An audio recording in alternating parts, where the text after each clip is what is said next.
Let's see what's making headlines in the morning newspapers. We got coffee from early this morning. I know Brooks Spector is about 2 litres of coffee down to join us so early. Hello to you, Brooks Spector. Good to have you with us, Daily Maverick Associate Editor. So let's take our viewers into the Department of Wishful Thinking. Shall we? We found a sonar. President Ramaphosa, please feel free to use it. Yes, no, it was lost on a HAL train and turned into headquarters and then bootlegged to me, which is interesting. All right, this is all in the service of good fun, but with a serious purpose. Too often these sonas, the State of the Nation addresses, have been affairs in which enormous numbers of new programs are suggested or proposed, and very few, if any of them, actually come to fruition. We've heard in previous years about bullet trains linking every city in the country, and marvelous, almost fantastic new high-tech cities with rising towers in the Karoo and so forth. And so what I tried to do with this story was to take a serious question, which is the circumstances that the country really faces, and say, all right, we can't fix everything. This is the new version of the SONA, but we can pick some things and begin to address them. And the trope was that Parliament building was damaged severely, but it can be repaired. The body politic, the national ethos, is harder to fix, but is still possible.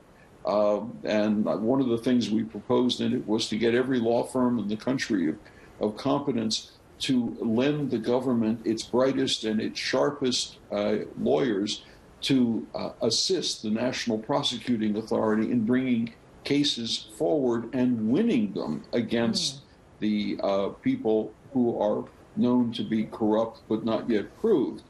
And a second thing, similarly, audit firms to provide young, aggressive, hungry auditors for the same purpose to deal with malfeasance and so forth. It was all in the manner of saying, pick a few things you can do, make them happen.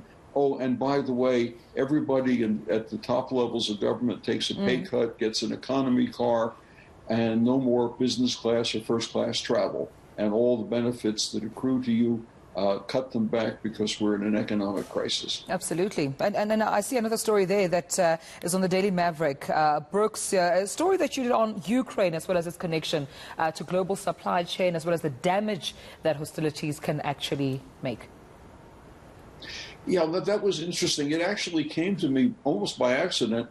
I was literally out buying a new pair of men's trousers in a store on sale. And, I do what I always do, is look for the label, where is this thing made? And it turned out that, of all things, it was a high-end German manufacturer, but the pants were actually made in Ukraine. And that got me thinking about the connection of Ukraine to supply chains. And then we looked at it further, and I discovered that Ukraine is the 4th largest grain exporter in the world, and many of its clients are countries under enormous social, political, and economic stress, which leads you to the question of, if there are hostilities between Ukraine and Russia, or even if Ukraine begins to suffer significant instability under threat, what does it do? What does it do to the global supply chains of foodstuffs? And that was a sobering discovery for me, and I hope for other people. Yeah, it's going to be a sobering discovery for those who need to go and buy new pants as well. Brooks, we're going to play a game. As someone who's worked on the international front for many, many years as well, time slightly against us. We're going to bash through the Star newspaper and the Herald. So let's go with the Star newspaper, not holding out at all. We're going to roll it for viewers. You'll see it now. Justice Pinocchio. Quote, I never met Zuma. I cannot remember I did meet Zuma. Your take on that, as briefly as you can.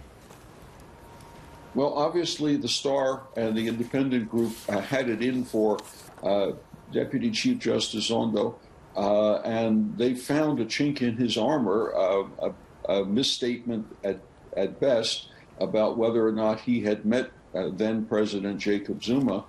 And in the process of finding that, now Jacob Zuma's aides are pursuing him that is pursuing Justice Zondo, to say, aha, we got you, you are not suitable as a candidate, and so your report on state capture is also compromised. It really is very little about whether the two men met and a great deal about whether or not the report, the Zondo Commission report, can be turned around and moved away from center stage. Yeah, actually that article talking about how that report, might actually be discredited based on, what some perceive as lies coming from the Deputy Chief Justice. I want to move to the Herald now, Brooks. These schools were never ready is the headlines. Little done in past 2 years to prepare them to return to full-time learning. We spoke to some of our reporters, in the Western Cape and KZN, but other schools right around the country may not be ready for full-time learning. Well, returning to full-time in-class learning is a massive enterprise. The schools, the teachers, the administration, the students, and the parents all have to be all on the same page, and the processes have to be totally in line. And if there is a school or are schools that are not quite so ready, and if in a particular province many of them may not be, then it bodes really ill for the students and the teachers both in that province, and it's going to demand a lot of watching over the next couple of weeks. My wife is a teacher, in this case a former teacher, and she tells me just how careful the schools have to be when they return, as they are doing now, to the process.